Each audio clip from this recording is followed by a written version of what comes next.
Hey everybody, this is your daily Philcast, a daily prayer, affirmation, worship podcast where we delve into the Word.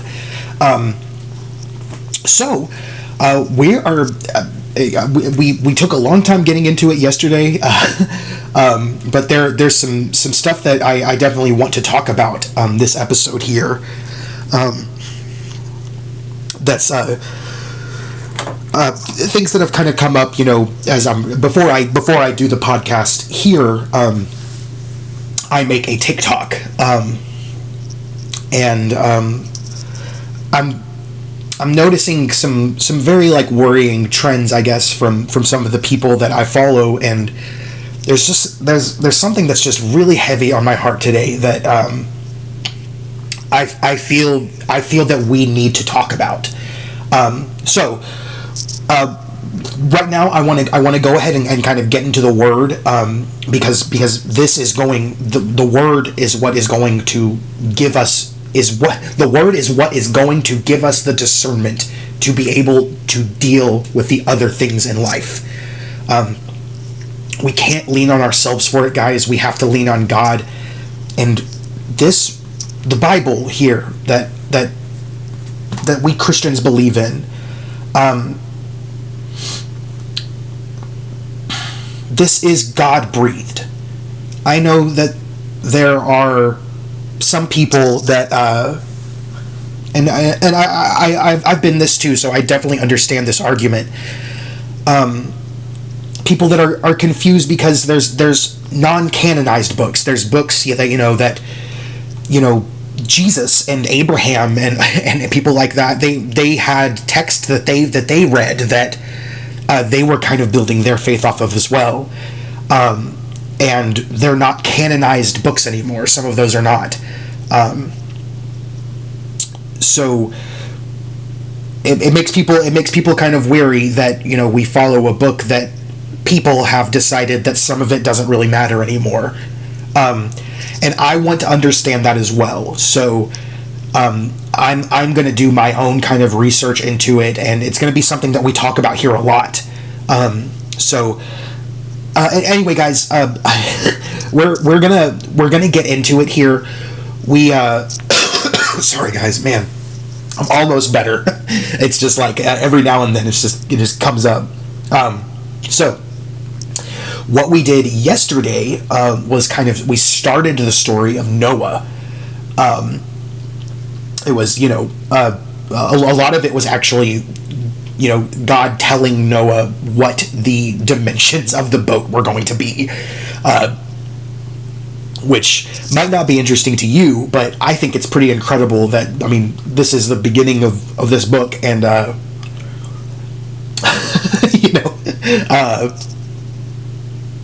we're already we're getting into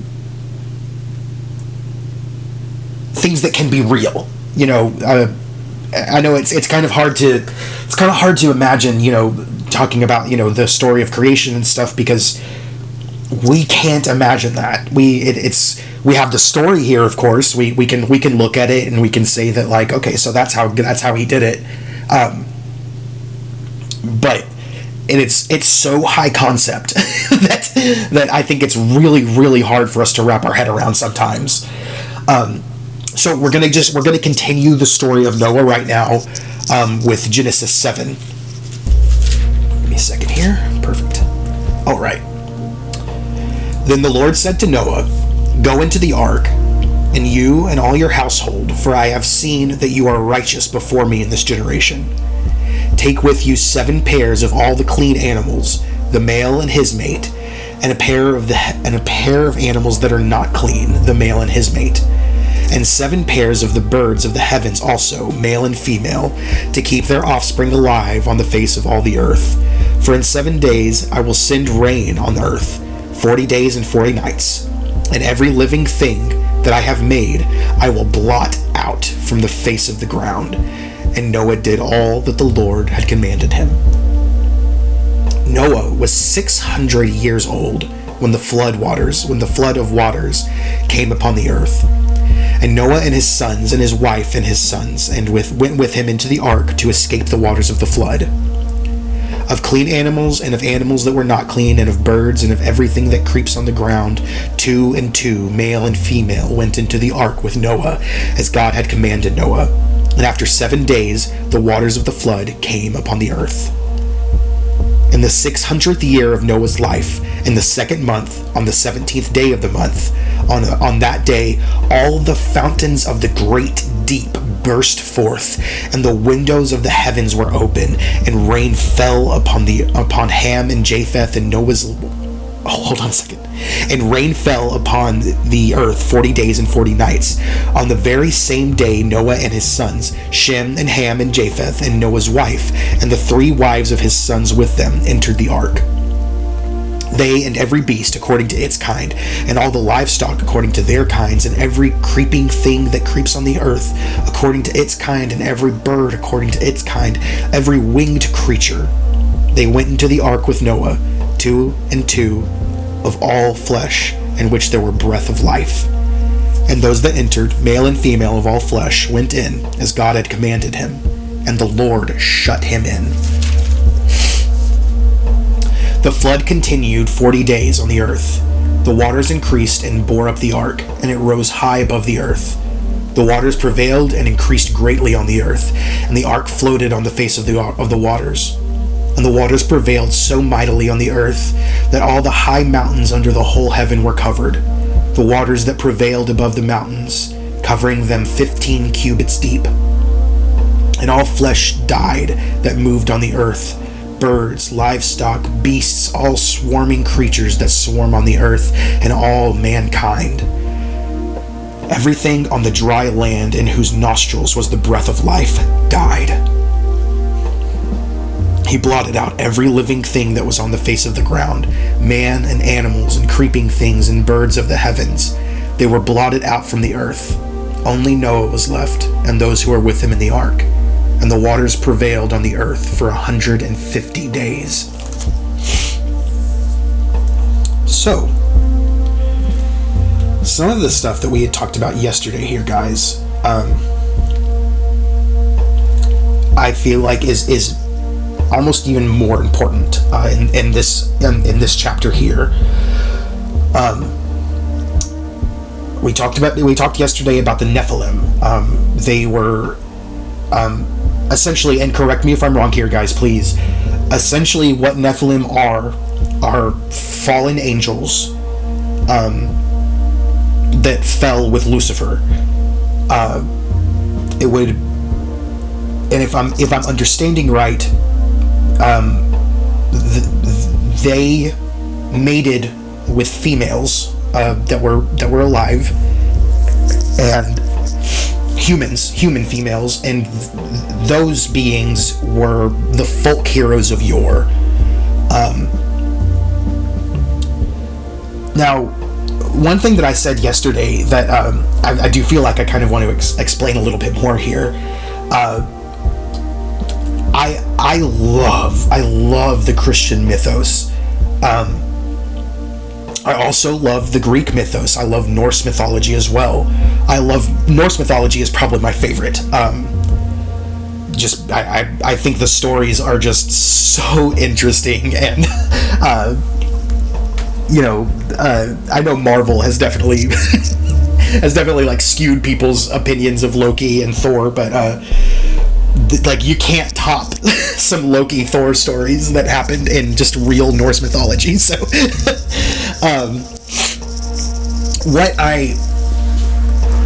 I love those things. I love them so much, but I truly do think that the Christian mythos is just as amazing, is just as incredible, going beyond just, God is so much cooler than Zeus. Like, God is so much cooler than Odin. And like, I remember years and years ago, I was talking to this guy, I think at a bar, and he was telling me about how he's of the Nordic faith, and he was telling me how Odin could could defeat God in no short terms, or no, and there would be no contest. Odin would just smite God down. That's a take. That's definitely a take to have. It's not right. It's not like the right opinion, but it's definitely one of them. It's definitely one of the opinions. I'm not, if that's what you believe and stuff, then I guess more power to you. You are wrong, but more power to you. Drop your pride, drop your ego. Know, without a shadow of a doubt here, guys, you need to know that God loves you, even if you hate him now. He doesn't care that you hate him. He still loves you. He will love you when you come to him. He loves you now, even though you hate him.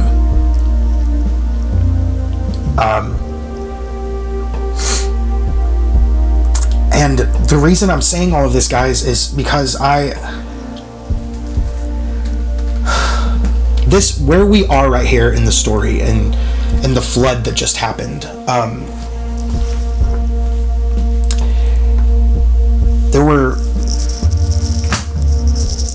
God wanted all of the creatures to come that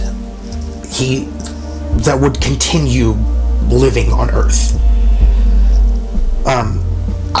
I'm kind of the belief that, even the humans that were alive at this time, it said that Noah there, guys, was 600 years old when all this was going down. Humans lived a long time back then. And God shortened our lifespan. I believe that the reason he shortened our lifespan was because it is a trial. This life is a trial. We have free will, and when we are given free will to do with whatever we want,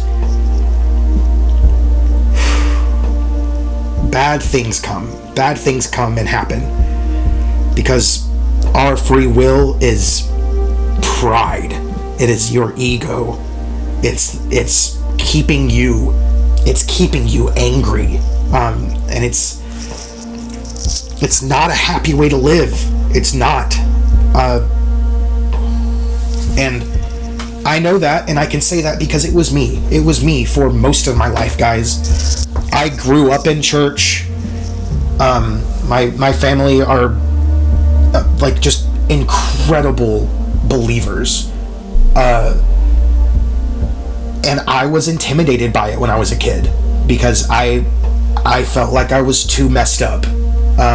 I had messed up too much already. I was too messed up. And I'm not sitting here telling you this, guys, as somebody who wants to convert you to Christianity. I want you to convert to Christianity, but it's not going to happen because of me. It's going to happen because you took the step. You took the step to say, God, I'm sorry that I'm wrong. I'm sorry that I have been wrong, but I don't want to be anymore. And it might not happen right away. It didn't happen right away for me. I think he might have started softening my heart when I asked him to come back into my life. But it wasn't until a couple of months later that I felt his presence. And as I'm saying that, it's making me realize, really why I'm wanting to do this podcast here as well. Because I know that there are so many people out there that are hurting right now, and they just don't know what to do with the pain that they're feeling. And I want those people to know that pain is normal.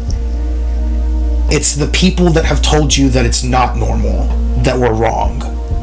You are loved by a God who only wants to love you. And you are being confused by an enemy that wants to keep you confused, wants to keep you angry. And it is working. Guys, this is a fallen world. It's working. People hate Christians because Christians are hateful. It's not their fault that they hate Christians, guys. We've made it. We've made it like that.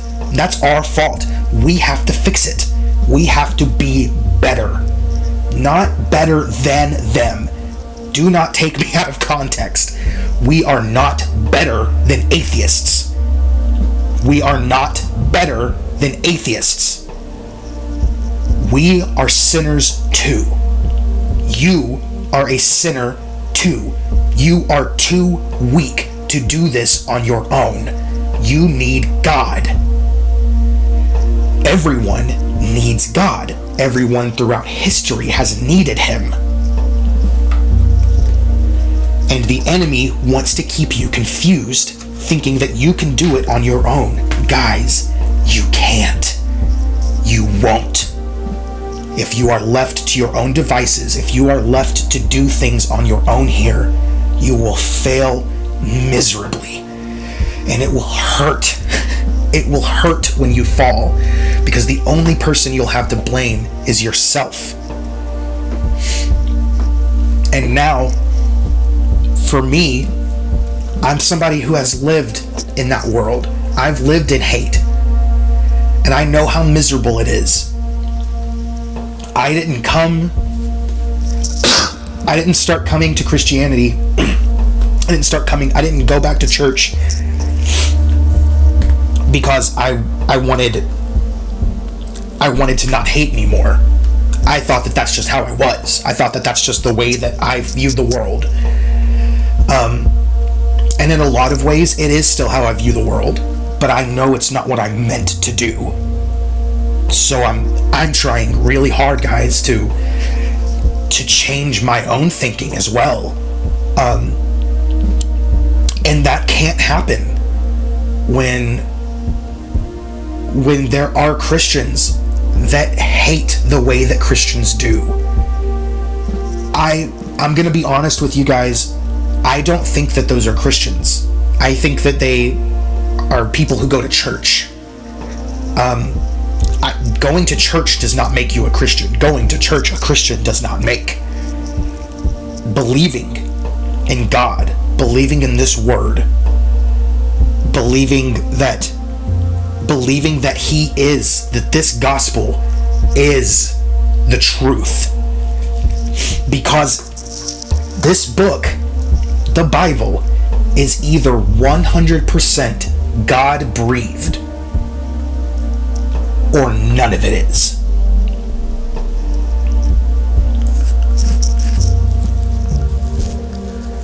We cannot cherry pick the parts of the Bible that suit our arguments. You can find the place in the Bible where it says that being gay is wrong. You cannot find a place in the Bible that says that you, the Christian, hates gays. You are wrong. And shame on you. You are supposed to love them. They need your love. They do not need your hate.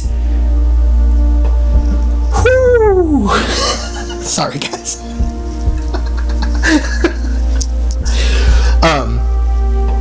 So that is going to lead us here into the devotional that we're going to do today. This devotional is called Drift. It's written by somebody named Tom Felton. So thank you so much, Tom. This is based on 2 Corinthians 6:14, and I want you guys to listen very, very closely to these words. Do not be yoked together with unbelievers. For what do righteousness and wickedness have in common? Or what fellowship can light have with darkness? I'm going to read it one more time, guys. Do not be yoked together with unbelievers. For what do righteousness and wickedness have in common? Or what fellowship can light have with darkness?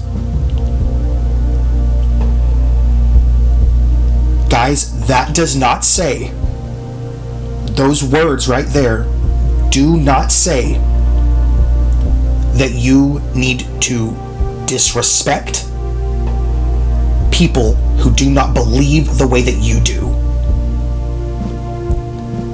I'm going to read the devotional here, and we're going to kind of talk about this a little bit more. before I pray you guys out. Adrian Vasquez frantically waved from his tiny fishing boat. A cruise ship was within sight. After their boat's engine had failed, Adrian and two friends had been adrift for days on the ocean. Passengers aboard the cruise ship spotted the three and told crew members.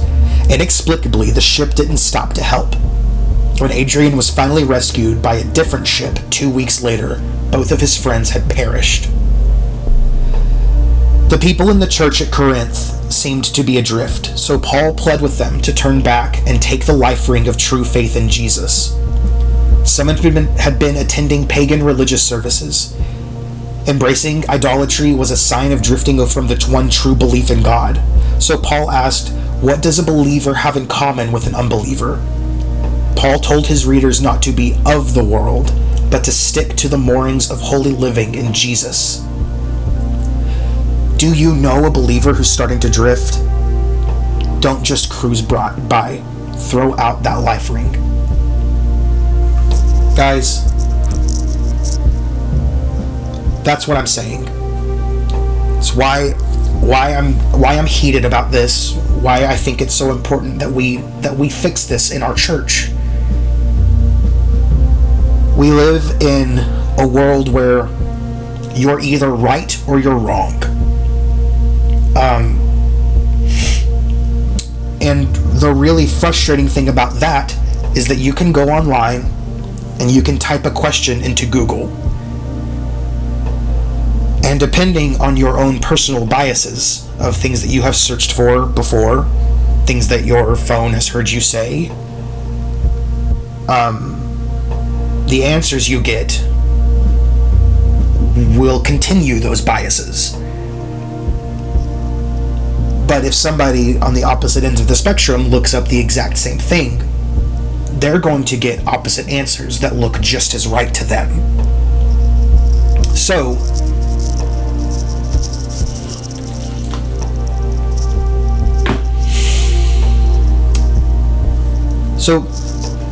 I know it's been kind of a running joke in the Christian community, not just in the Christian community, but I guess,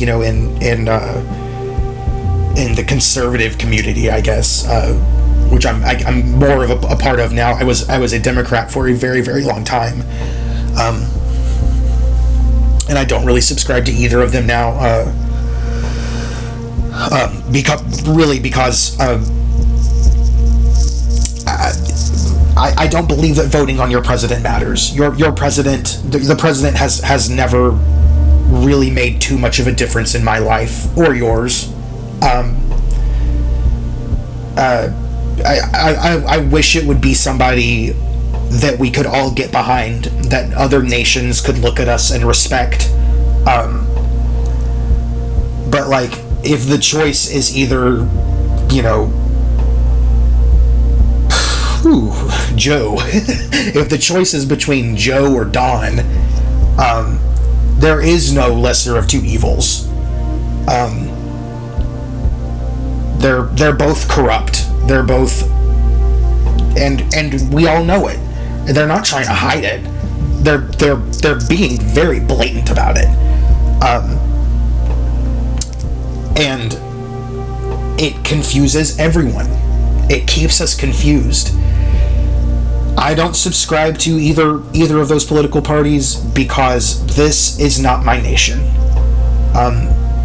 This is not my world. And I do not base my beliefs off of what Donald Trump says. And if you're a Christian and you do, you're wrong. I'm not joking with you, man. You're wrong. Donald Trump does not decide anything for you. That's ridiculous, dude. You're giving him so much power. And he is awful. It's okay. It's okay that you were wrong about it, dude. Just change it, man. He's not your president. God is your king.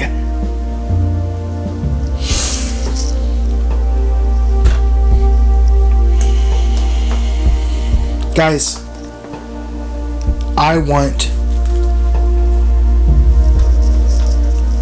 I want the church to be different.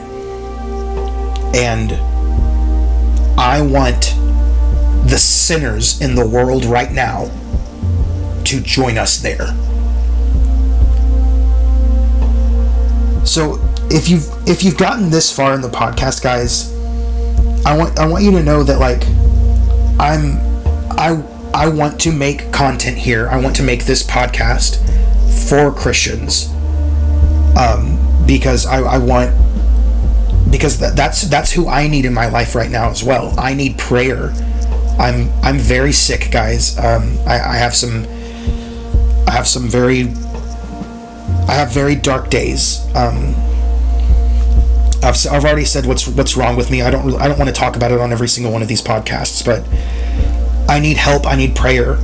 I can't work a normal job right now, and that makes me very, very sad, because I had a good job and I had convinced myself that my boss was out to get me like Kathleen Kennedy, so she gonna get me. Anyway, guys, so make it gay, make it lame. Anyway, so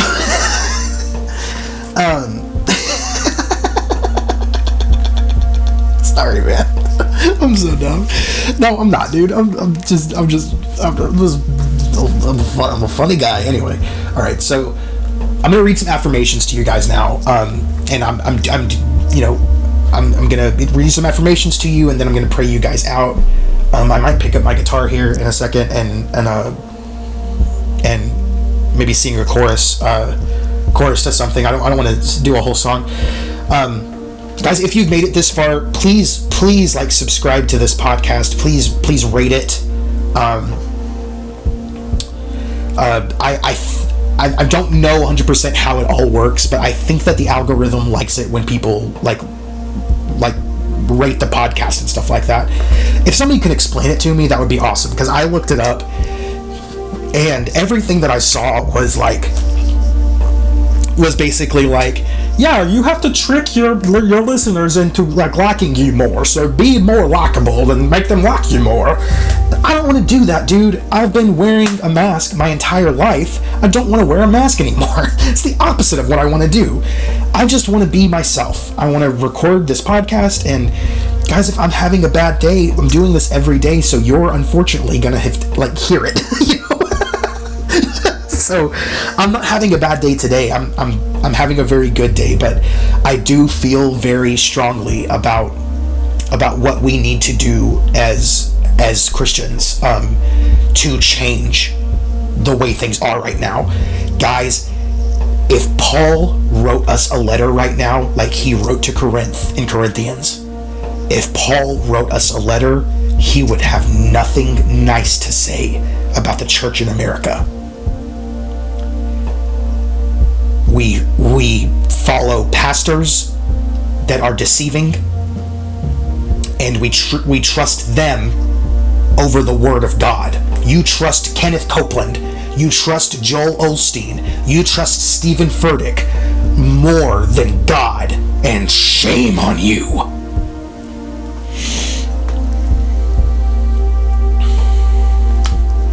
Whew. Guys, you are deserving of love. You are saved by grace. You are considerate. You are a blessing to those around you. You are not broken beyond repair. You are a child of God. You are kind. You are generous. You are faithful. You are loving. You are not a failure. You are forgiven. You are not a victim. You are a warrior. You are supported. You are stronger than Satan. He is so weak, and God is more, and you can be a vessel for love. And those things go for myself as well. Guys, I pray that you go out into the world today and you give grace. And I pray that grace is given to you. I pray that you use discernment. in the things that you say and the things that you do. And I pray that if you see somebody and you don't feel love,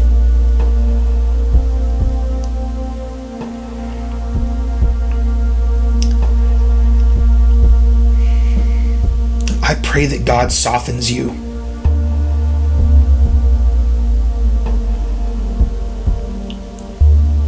I pray that your heart is not as hard tomorrow as it was today. Guys, I love you so much. I hope I haven't turned you all away. But the church needs to change, guys. Christians need to change.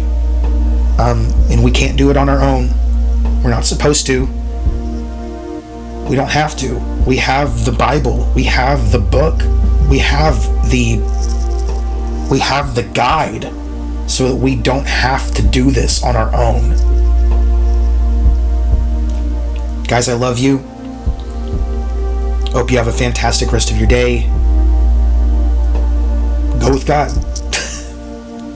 So, we're just going to sing a little chorus really fast, guys. I don't want to sing the whole song. But this is the song I did for the TikTok this morning. And by the way, if you've gotten this far in, please follow me on TikTok, Philly 2 hats with 3 S's. Follow me on YouTube. Just search for Your Daily Philcast on YouTube. Like I said, guys, please rate this podcast. Come like the YouTube channel. Follow me there. I'm doing, like I said, before I do the podcast here every day, I'm going to make a TikTok where all I'm doing there is just reading the devotional that we're going to do in this podcast. So guys, I love you. I hope you have a good day. Please just sing with me here.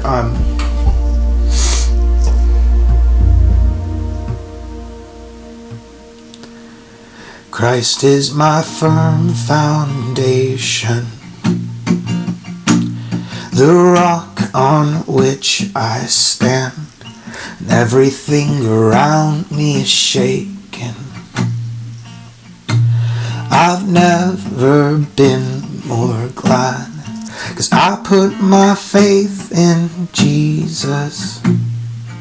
'Cause He's never let me down.